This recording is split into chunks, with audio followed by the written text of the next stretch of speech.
In this video, we are talking about how to talk on camera. Now, for those following along on my journey of me building my business, I will get to all of that stuff later on in this video. But for now, I want to talk about how to feel more comfortable, how to be more natural on camera. Now, the very first thing that you have to realize is that this is not natural at all. Talking to a camera, talking to a lens, talking to this little circle, it's not natural. It's not something that we grow up doing. And professionals who do it on the news, who do it on television, actors and all of that stuff, they are trained. And guess what? When they started, they sucked. If this is the first time you're going to be talking on camera, surprise, surprise, you're going to suck. It's just how it is. But if this is important for you, this is just something that you have to do. This is something that you have to work on. And just like anything else, you just have to put in the reps. You just have to practice. And over time, as you get more comfortable, it will just feel like second nature and you'll feel more natural. You'll get better at it. In terms of practical tips, this is how I approach talking on camera. First and foremost, you just have to relax. I do personally find just closing my eyes and just taking a deep breath, doing that a few times. And you could honestly even just do that on camera, right? Because there is something, I don't know, some psychology or whatever you want to call it. There's some mental thing going on. God, I sound like an idiot. But there is something that goes on in our brain when we press that little record button, right? It feels like we're on. Right? So if you press the record button way before you actually start recording, then over time, you start forgetting, right? With all of these cameras, with your phone, all of this stuff, you could record, there's no limit, right? It's not like when I started in the video industry where we were recording on tapes and all of this stuff. Obviously film, which I never actually was part of. I'm not that old. With digital cameras, you pretty much have more or less unlimited storage. Yeah, I know that there is a limit, but you know what I'm saying. You can do multiple takes. If you feel like that first take wasn't good, do it again. If that one wasn't good, do it again. With that said, don't overcomplicate it. Don't do too many takes. I would limit it to 3, max. Third time's a charm, right? You don't want to do 10 takes and by the end of it you're visibly frustrated. Now let's talk about who you are talking to, or how I like to think about it, who you're talking with.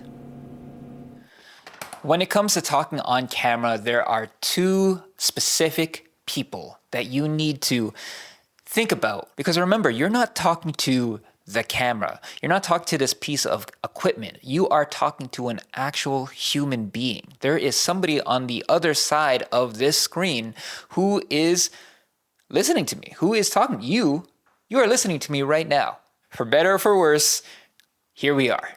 Who is a very specific person that will relate, that will connect with your video, with your content, with your message. Think of that very specific person. Maybe it is actually a friend. Maybe it's your friend Joshua or Mary or whatever, right? It's a very specific person. One person, not an audience. You're not talking to the internet. You're not talking to a crowd of people. You're not talking to, hey guys. It is one person. Now, what if you don't have a very specific person? You don't have a Joshua, a Mary, or whatever name that I mentioned earlier.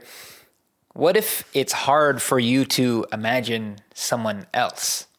Well, then talk to yourself. The way that I think of it is, especially if you're doing more educational or motivational content, what would you say to your younger self? That stupid, ignorant, waste of breath version of yourself. Because really that is what my content is about. My content is about helping the younger version of myself. And I would like to think that there are many people who are like that, right? And that's not to say that I have everything figured out and that, I'm almost 40 and, I know everything. I do not.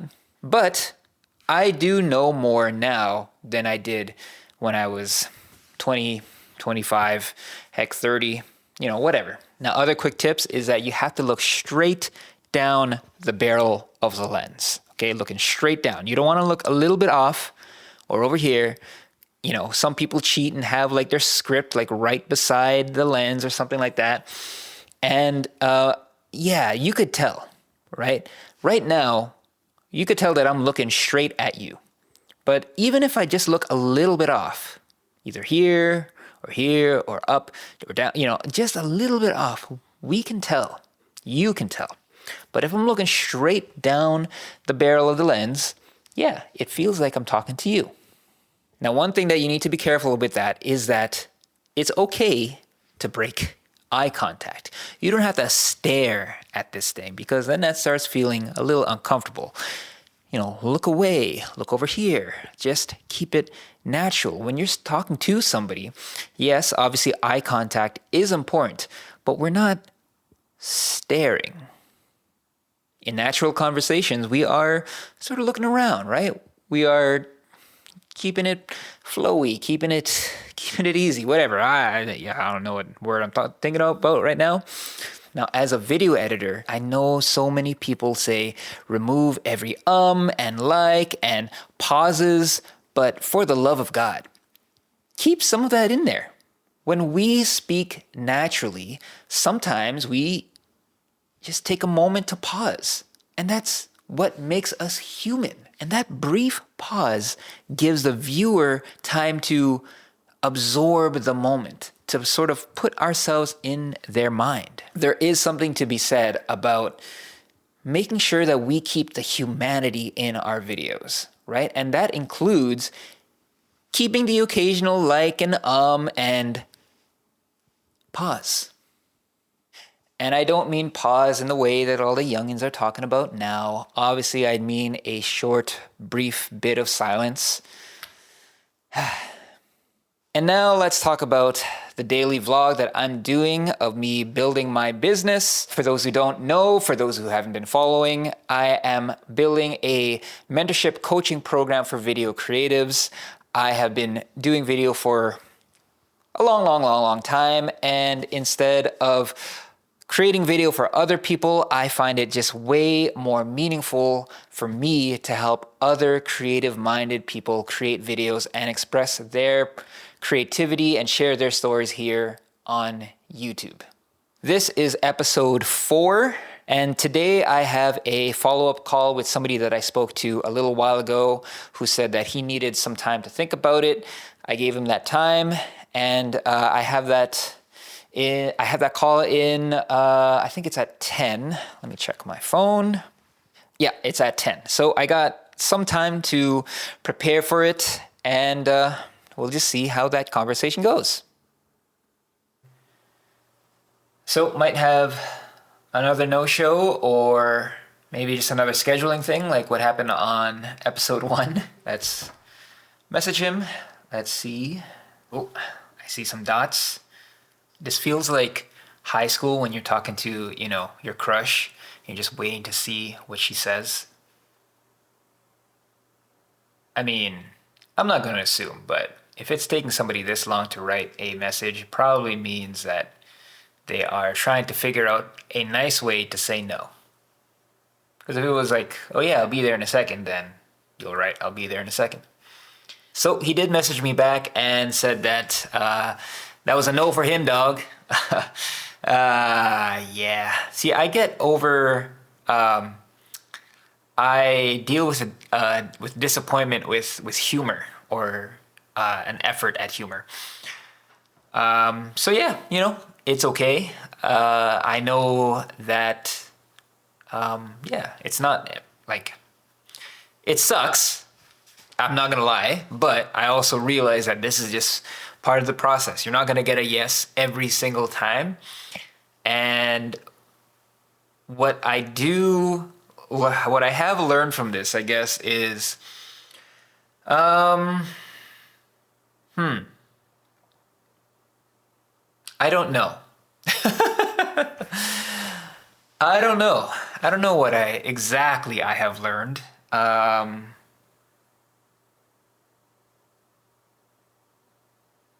I mean, really, it was a price objection, and what's interesting is that obviously the price will be a factor for some people, and just that alone is a no. And for other people, price isn't, and their desire and need for how it can help them is stronger than that. And again, like I mentioned before in a previous video, I hate talking about money. I hate I don't know. It does feel icky. But to be honest, like, you pay for things that you need, right? And I did my research, and I would say that my program is priced competitively. And yeah, is just how it is. So on to the next one.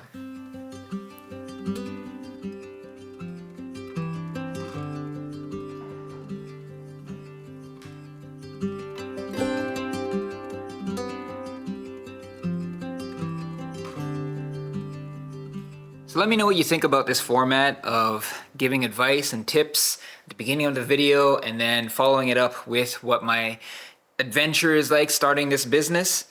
I want to document my journey, but I also want to provide value, and I want to help people out during this process.